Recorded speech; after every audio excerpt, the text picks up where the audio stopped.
when we're talking about protein powders, both FDA and FASSI have very clear-cut indications that you have to write down all the ingredients on the label. So they call it the good manufacturing practices. And what happens, but is that they have left this loophole where they say that the manufacturer is liable for determining the product's safety and labeling. So a lot of times, in fact, they did a verification also, and they found that a lot of ingredients were not listed on the list on the labels.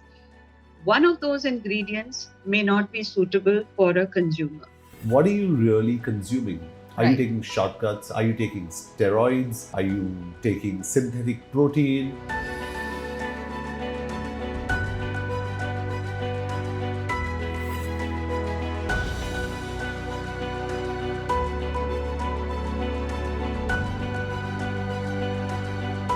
Ideally, these protein supplements were actually not made for just building wellness or health.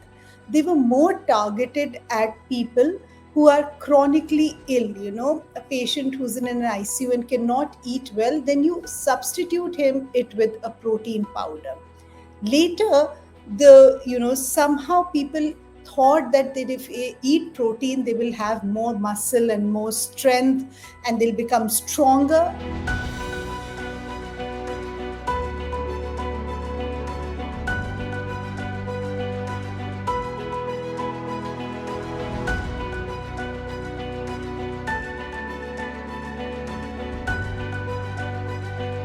There's another myth about protein, that we need to take a lot of protein. So we've been sort of brainwashed into thinking that Indians tend to be low on protein, and we tend to have very low muscle mass, or our food is mostly vegetarian, so we don't take enough protein. We generally just depend on grains, and these grains are mostly carbohydrate sources, so we don't take enough meat or enough nuts and seeds or proteins in our diet. And that perception, it is also a form of perception that has been built over the years. Yes, people who are mostly eating just grain and carbohydrates will be deficient in protein, but then they have to improve their food and their nutritional intake.